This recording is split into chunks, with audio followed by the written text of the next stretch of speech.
Morning. A little bit late this morning for my bike ride. About 9:30 in the morning. Let me get this right. Kinda. Okay. So, I thought I'd tell you about what has to be the stupidest thing I ever did in my life. Would have been 1981, I guess. I can laugh about this now, but boy oh boy, what an absolute brainless idiot I was. About 1981, Christmas Day, had a couple of beers and figured I'd go and see a really good friend of mine by the name of Brian. Brian will probably watch this and he'll laugh his head off because I'm not sure he knows all about this. He knows it happened. Anyway, Brian lived in Croydon. I think it was Croydon. So I made a phone call. Hey Brian, how you getting on, man? Yeah, I'm good. How about I come down and we shoot the breeze? Yeah, great. So I was driving a quite an old Volvo estate car. So I jump in the car, down the M3, and get to his house about 4 o'clock in the afternoon, I guess. Never been there before. He'd only just moved there not long ago. So, yeah, we had a great time, you know. I met the new lady in his life and we shared a bottle of 12-year-old Glenlivet. Malt whiskey, for those who don't know. Very nice it was too. And I happened to purchase 7 grams of black, sticky Nepalese hash, wrapped in a little bit of cellophane, as it was in those days, you know. So I stuck that in my jeans hip pocket. I hadn't even had a smoke of it yet. And I'd suppose about 9:30, 10 o'clock at night, he was due to go out. So I said, okay, no probs, I'll make my way home. So, you know, quick hug on the doorstep and all that, and I'm in the car and away we go. Now, was I drunk? I was over the limit, but I was okay, you know. I mean, I could drive. I wasn't totally irresponsible. And I don't know, back in those days in the 80s, it wasn't regarded as being such a bad thing. I'd never do it now, but you know, you got to remember I was like 26, something like that. So, there is me, driving home, got one arm on the door like that, holding onto the wheel, you know how it goes, with one hand, with my right hand, and I'm in the fast lane of the M3. I don't know, I must have been doing 70 at least, maybe 80. All of a sudden, boom, I get a front blowout. Rips the wheel from my hands.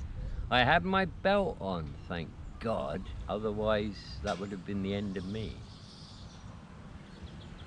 It rolled from side to side, and I think, I'm not sure, but I think it also went over end to end. But most of the windows in the car were smashed because I had a lot of stuff in the back, and that all got thrown around in the car. So I bounced and rolled for what seemed like quite a while, and then suddenly the car stops, and it's on its roof, and there's no lights on this stretch of the motorway. We're out in the sticks, so it's pitch black. I'm on my roof. I somehow had the wherewithal to switch on the hazard warning lights, which worked. Climbed out of the car, and I'm sitting on the fast lane of the motorway next to my car, and 3 or 4 cars have seen this, so they pulled over. So I got about 5 or 6 people around me. Somebody's gone ahead with a flashlight to try and push the cars onward traffic, get them out from the fast lane into the middle lane. Otherwise, people would have just driven into me, you know, at that speed. So, long story short, we and we are. I'm okay, you know, I'm straight sober after that. But I'm okay. You know, no damage done to me. So we all start pushing the car, you know, and we sort of like move. It gets moved in crab movements. And after about 15 minutes, we've actually got the car still on its route onto the hard shoulder. And I'm sat there and we're all out of breath, and I'm like, thank you guys, I really do appreciate that. All of a sudden, we see the blue lights of this police Range Rover come flying along, and he pulls up behind us. Out these 2 cops get, you know, with all their gear on. What's going on here then? So I explained to them what's happened. Were you the driver? Yes sir, I was the driver. And one of them's quite close to me by this point, and he says, have you had a drink? Well, I'm not the stupidest person in the world regarding these matters, so I just kind of put my hands up and says, yeah, I have, and I'll be over the limit too. It's a fair cop, you've got me. You know, so they said, okay, do we need to breathalyze you here and now? I said, no, I'll take a test at the station, but I'll be well over the limit. Okay, so very nice, they were very nice to me. No handcuffs, nothing like that. So they made a call on their radio to get some truck to come out and pick up my car. They put me in the back, you know, just sitting there in the back. And off we go, going down the motorway, and all of a sudden, I remember what's in the little hip pocket of my jeans. You know, that tiny little pocket you have on the side of your front pocket of your jeans. They were Levi's, so you had this tiny little pocket, and I'd stuffed this lump of hash in there. Wow, all of a sudden the realization hit me. Well, they're gonna strip search me when I get to the station, because although I'd never been arrested, I knew that's what they did. Yeah. So I'm thinking to myself, so I asked the question, any idea how long it'll be before we get to the station? One of the cops says, about 20 minutes. Okay. Apparently we were going to, I don't know where it was now, I can't remember. Anyway, I'm sitting there and I'm thinking, right, I could do one of 2 things. They're not interested in me, they're in the front, they're looking ahead, you know, it's dark. I can easily get this hash out of my pocket and just push it down the back of the side, the back of the seat that's behind me here, and that'll be that, you know. Oh no, cost me £30. And I remembered one of my friends a few years previous to that. He was a very knowledgeable guy. I remember him telling me, you can't die from marijuana. You can't. Now I'd eaten about a half a gram of hash once, and it was quite a pleasant experience. It lasted a bit long, and that was really all I had to go on. So like an idiot, what do? I take the wrapping off the hash behind my back while I'm sat there, stick it in my mouth, and I start to chew this bloody great lump of hash, and it's about the size of my thumb. I'm chewing it and trying to swallow bits and chewing it. Oh boy, it was difficult. Anyway, sure enough, we eventually get off the motorway and we go through this town a little bit, and then we pull into this police station. Now this is Christmas Day, right? We get out of the the car, they take me in through the front door, they sit me down at a desk with another cop, and he starts to talk to me. Oh yeah, and I asked if I could have some water, so they gave me, I drank about 7 glasses of water.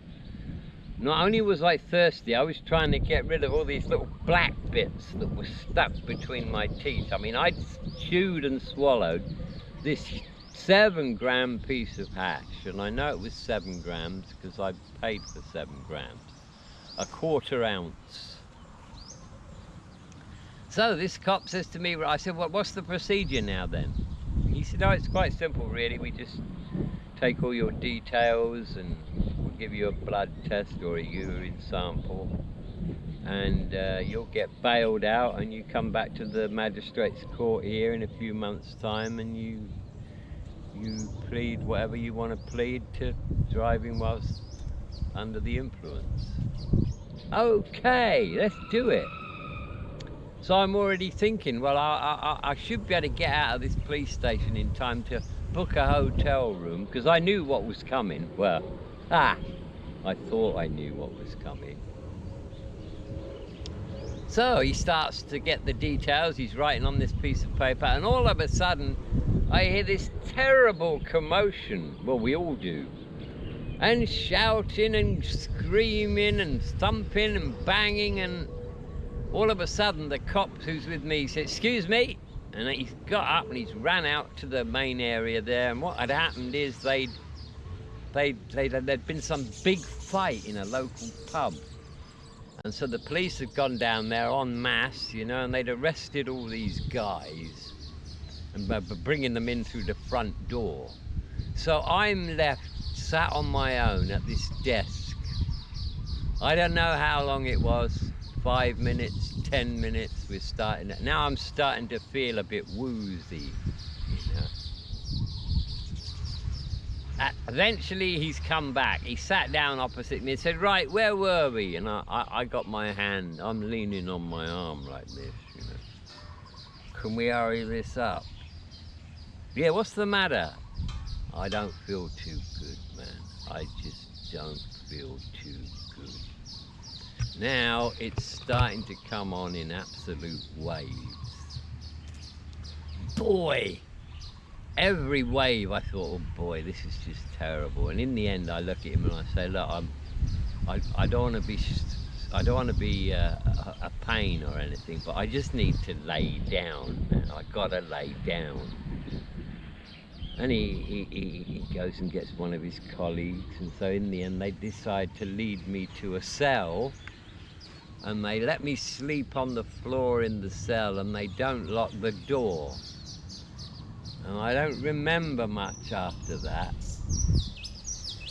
I do remember not being able to move anything, not even a little finger. And still this is coming on in waves, and I'm like, holy fuck, what have I done?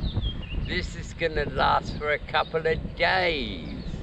And it just kept getting worse and worse. But in my mind, I knew it wasn't gonna kill me. I knew that. And I knew I had to ride it out. And I remember thinking to myself, you stupid idiot, now you're gonna pay. Boy, are you gonna pay. So, I don't know, I don't really recollect too much after that. Except, at some point, I open one eye, and I can see 4 boots that belonged to 2 people. And I hear this voice saying, well, how long's he been here? The other guy said, oh, I don't know, about 8 hours now. He seemed all right when we brought him in.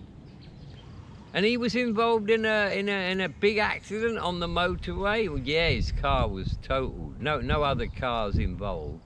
He just got a blowout at high speed. And you never took him to the hospital? Well, no, he seemed all right. Oh my God, he's gonna fucking die in this cell and we're gonna get in real trouble. Call the bloody ambulance. And I can't move. I can't even open my mouth. But I remember thinking, oh boy, I'm I'm off to the hospital then. The next thing I know, I'm on this trolley and I'm looking up at the ceiling and we're going along, and then they sling me into this ambulance and I can hear the woo, woo, woo, woo. And we're flying along the road and I've got some guy looking at me and he's shining a light in my eyes and he's checking my airways. And I'm just laying there looking at him thinking, oh my God, is this the start of a nightmare or what? They get me to the A&E, out of the van, straight onto the ramp, into the A&E place. And all of a sudden, this guy's coming over to me and he's going, right, what did you take? What is it? Where are you hurting? What have we got to do? And one of them's saying, let's pump his stomach out. And I'm like, oh boy, I don't want that. So I tried to speak, and one of them looks at me, he says, he's trying to speak. He's trying to speak. So I managed to say, I ate some hash. Straight away, the doctor is up. Right, forget everything, put everything back. And they just left me on a trolley in a corridor. Now, I have no idea how long I was on this trolley. I do remember the same doctor coming up to me at some point, laughing, and said, how much hash did you eat then? And I just couldn't answer him, and it just kept coming on and coming on. And anyway, I don't know how long it was. It must have been 2 days. I kind of leaned over and got this nurse's attention as she was going past. I said, water, water, can you get me some water? So I got water, and they sent a nurse over to me, and I told her what happened, and she laughed. I said, is it Monday morning today? No, it's Wednesday afternoon. Oh my God. The good news, I didn't get done for the drink drive because they never managed to get a sample of me. The car was totaled, so I lost badly there. Now, the funny thing is, the guy that I went to see, the guy Brian, he'll be watching this, I'm sure he will. He now lives in Portugal with his partner, and they have a lovely little farm in Portugal. So I was having a video call with him a couple of years ago because we found each other on Facebook. And I was telling him about this, thinking he didn't know. And he says to me, yeah, Carol and I were coming past in our car and we saw your car on the side of the hard shoulder with all these people around and a police car. And of course we didn't stop because there's nothing we could do. So he'd actually seen that. Yeah. Boy, oh boy, that was... I think if I could go back, even though it got me off the drink drive charge, if I could go back to that, being in that police car again, I would have eaten a tiny little bit of it, maybe a gram, and then stuffed the rest behind the police seat. But oh no, not a young and greedy 24, 25-year-old that I was. I wanted the lot. And needless to say, I've never eaten any hash since then at all. I like to smoke it again, but that was my 7-gram hash eating experience. And I'm amazed I survived it, to be honest with you. So there we have it. Fucking idiot, eh?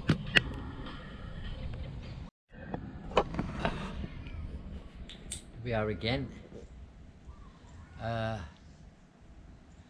This time I'll tell you about my first LSD trip. Wow. that was something else. Most people have the luxury of knowing what they're actually doing when they take LSD. I did not. I was 17, about 17 years and 2 months. I'd got a job in a rubber factory. They made gaskets for the aerospace industry. Big factory it was, in Slough. And I'd been there about 2 months, I suppose. And my job, I'd advanced to the point where I used to work on this big machine with 2 rollers on it. And I'd be given a load of white rubber and little bits of different colours that had been measured out to make the right colour for this gasket that they wanted. So I had to make a big sheet of this rubber, you know, and I'd put all these rubber bits into the top feeder, and it would go round the rollers, and I put my foot on this plate, and that would bring the plate up to the roller, and I could pull it out then, you know, as it's rolling out, and then I could twist it around and let it go, and it would go back in, and I'd have to do that for, I don't know, 20 minutes, and then I would get the sheet of rubber that they wanted, the size they wanted, the colour they wanted, and then it would go get pressed. So while I'm working there, I've no drug experience whatsoever. And I just met a couple of guys. They were older than me. They were probably they're probably 19, 20. Worked in the same factory. And every morning break, we'd go outside and they'd introduce me to weed, you know. Well, it was actually hash, Moroccan hash, mixed with tobacco. So wow, I like that a lot. So we'd do that every morning at 10 o'clock. You know, we'd have a smoke. And this one day we get out there, and I said, you know, and they said, oh, we got no weed today, but we got something else.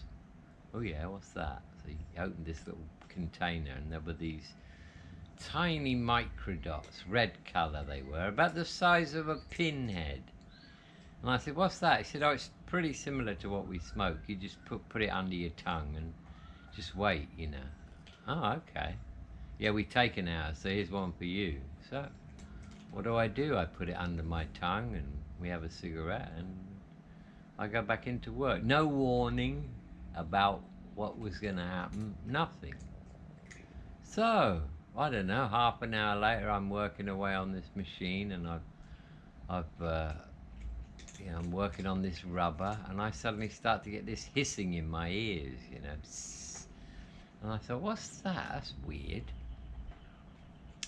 Got the rubber sheet off, and then I went to get the next batch, right? And all the colours are in. It's on a tray. So I put the white in the machine, and I start to put the small little bits of blue and yellow in there, and it makes all these lovely patterns on the rubber, you know, as it's all being munched up. And I went, oh wow, look at that, that's beautiful, explosion of colours. So I just went over to where the colours are, and I just started putting bits in at random, you know. I thought it was wonderful, and this piece of rubber, God knows what I was doing with it, you know.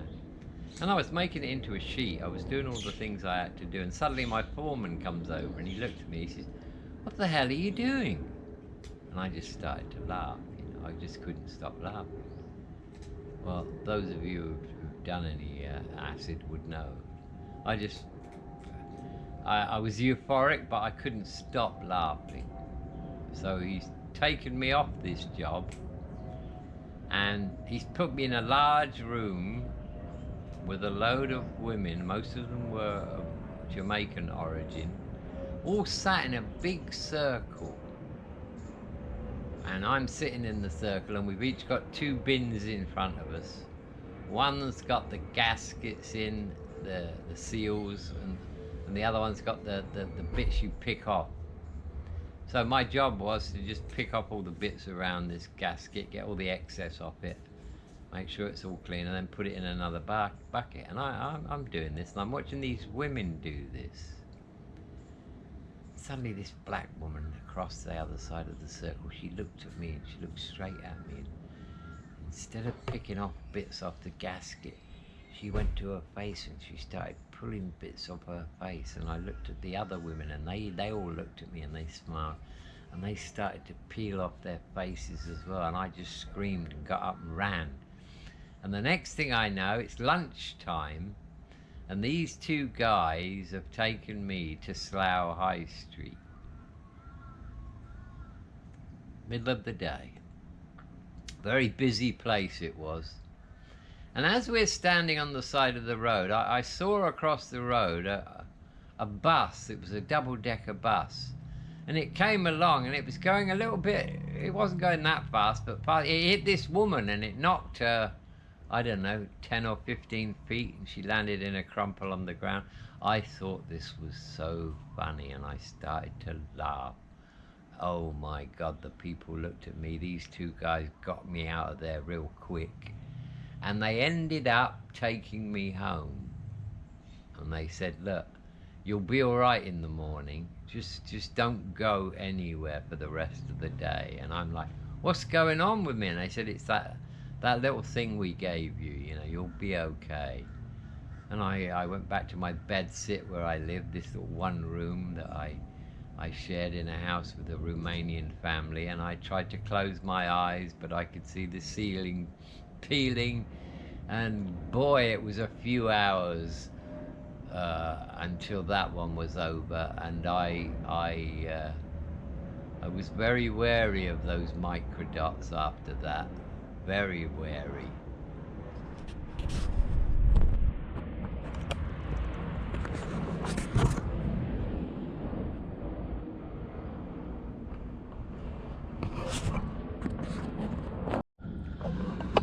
Another LSD experience I had. I had a mate of mine, and he had a Datsun 240Z sports car. It was an old one, but he was a good guy, you know. And we used to do mushrooms. But what we'd do is we'd drive in his car. We'd drive down to the airport, to Heathrow Airport, about 25 kilometers down the M4. And we would climb over these two fences, and we'd end up sitting right at the end of one of the main runways, and we'd take our mushrooms there, you know, drink a bit of tea or Coke or something, and we'd just sit at the end of the runway. And you know, it was night time now, so you'd see the lights of these big aircraft, and they're coming down the runway, and they lift off in front of us, and oh my God, the noise, and they go over the head, and what an experience that was. And of course, you've only got to wait another 30 seconds, and another one came along. We would sit there for hours doing this, and this one particular day, I think it was just about getting light in the morning, so we decided to head back. So we climbed back over the fences, we jump in his van, his 240Z, back on the M4, and we're heading back towards Reading, you know, towards where we live. And I look over at him, and he's driving, you know, and I looked at him and I said, I could see flames coming up just around about where the gearbox is, where the gear stick is. And I said, the car's on fire. And he looked and he goes, oh yeah, it is, isn't it? And it was on fire. So we don't go much further, and he pulls over onto the hard shoulder of the motorway, and we get out, and we walk about 5 meters, and we sit and watch the car burning. We sit and watch it. Not too long goes by, and the police turn up. Two motorway patrol vehicles pull up. What's going on? So my mate looks at the cop, and he said, we're watching the car burn. He said, what do you mean you're watching the car burn? I didn't want to say nothing, you know. And my friend said, but it's my car. I can do what I want with it, and I'm watching it burn. It's great. You know, sit down. Oh dear, that didn't go down too well.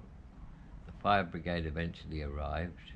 They tried to interview us, and in the end they just took us to the train station and said, do you think you can get home? And we're like, yeah, we'll be all right. That was a wild experience. Another one was a friend of mine, two friends of mine, and I, in 1970, no, this might have been 81, we went to see Genesis at Nebworth. It was a very famous annual pop festival, music festival, and it was huge. Genesis were the main event, and it was held on the side of a hill, and there was a huge stage. There must have been 80,000 people there, and I think it went on for 2 days and 2 nights.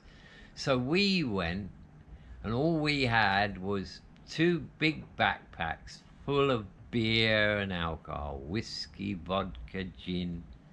And we knew that while we were there, we could swap some of that for a little bit of smoke, you know, and some of this and some of that. And so we got some California Sunshine blotters, and we did them.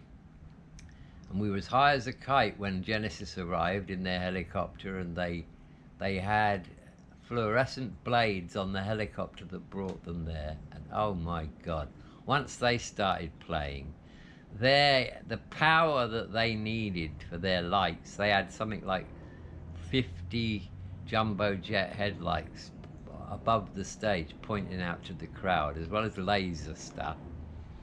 And apparently when they turned that on, all the lights in the villages around went dim, you know, because we're just taking so much power. Anyway, the strange thing that happened at this particular place was the next morning it was over, everybody was clearing up, and there were fires. People were making fires because there was lots of rubbish, just like green pasture, you know. And me and my friends, both of us, all three of us, we're sat near this fire, and there's a girl walking around, and she's picking up things and just putting them on the fire, you know. And she suddenly picked up this envelope, and she said, "To Paul." "Who's Paul?" My two friends looked at me, and I looked at them, and I looked at her, and I put my hand up. I said, "I'm Paul." She just came over and gave me this envelope, and it was a white envelope. All it said was "To Paul." I open it up and take it out. It's a birthday card, and there's £10 in there, and the £10 drops on the floor. And I look at my friends, and they look at me, and they're like, "Pick it up then." So I picked it up, and yeah, how strange that is, you know. If I'd have been on my own, I would have just 100% believed that it never happened, but it did happen. Of all the people that were there, of all the places she could have been, and all the places we could have been, there's a birthday card for somebody called Paul with £10 in it, and she picked it up, and I'm within earshot of what she said. Absolutely amazing. Yeah, I've had some strange experiences on LSD and mushrooms. Psilocybin, I believe it's the key to another dimension. And if you're interested in that kind of stuff, check out a guy called Chris Bache, Bache. He's a psychiatrist. He's quite old now. He's in his 70s. But about 40, 50 years ago, he decided, after having read a book about a scientist who'd researched taking LSD, he decided to research it, like actually doing it. So his wife was his assistant, and over a period of 3 decades, Chris took 76 high-dose LSD trips. He didn't do it for the recreational fun. He would listen to meditative music with headphones on, he would wear a blindfold, he would lay down, it would be a quiet room, and his wife would babysit him, and he was exploring his consciousness. And I've listened to quite a few podcasts and interviews and presentations that Chris Bache has given. And he's such an insightful, intelligent, articulate person. And he did 76 high-dose trips. And he said, you know, many times he said, "I went too far with my dosage, and I wouldn't recommend anybody else to do what I did." But, you know, if you're interested in that sort of thing, do check him out, Chris Bache.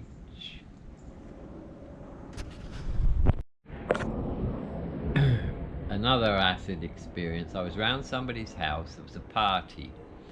We're all taking drugs, you know. I'd have been 20, I suppose, something like that. And I'd taken this acid. And I'm sat cross-legged on a carpet, quite a thick carpet. And right next to me is a watch, a stainless steel strap around it, yeah, a good watch. And it's just sitting there on the floor. And I just started to look at it. And all of a sudden, I've looked at it again. I thought, what's going on here? And I looked, and it's a football stadium. And I'm right up high in the air looking. And I can see all the cars outside, all around it. I can see the people walking towards the stadium and walking out. And I'm looking at this and I'm like, my God. And then I can see the floodlights are on inside the stadium, and I look closer and they're actually playing the football match. I can see the players kicking the ball to each other, and I can hear the crowd roaring. And all of a sudden this big foot steps on the carpet right nearby, and I went, oh wow, what's going on? What's going on?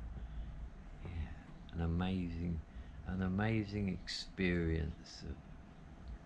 I never used to like to go out when I was doing acid.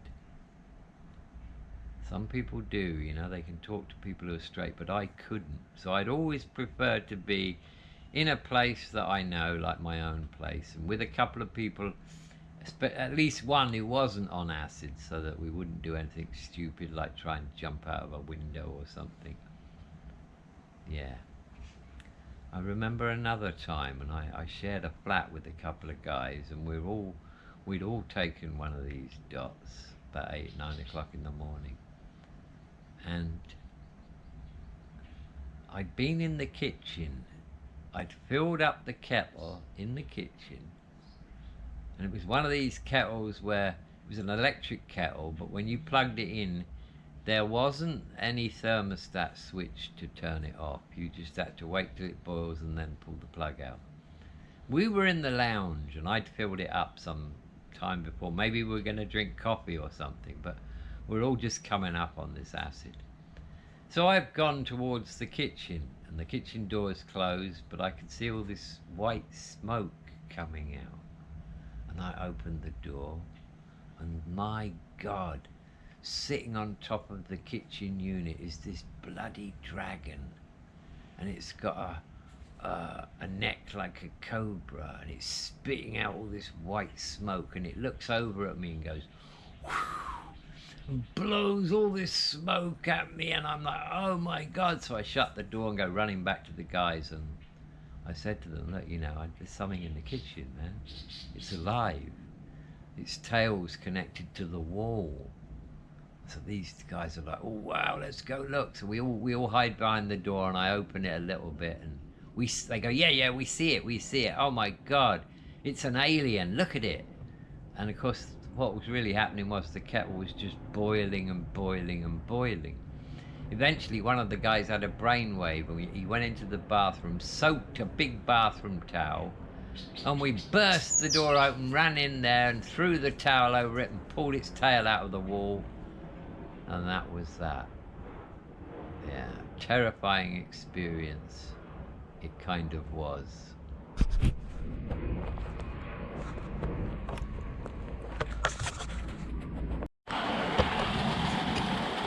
So, it's me again. It's actually raining now, so I might not use this, depends how loud the rain is. Yeah, so that was just a few substances experiences I had, and I thought I'd do one about substances. The book is doing really well. Consciousness Survives Death and Reincarnation is Real. I'm getting guilty verdicts coming in, and all the links are in the description about the book and where you go to leave your verdict.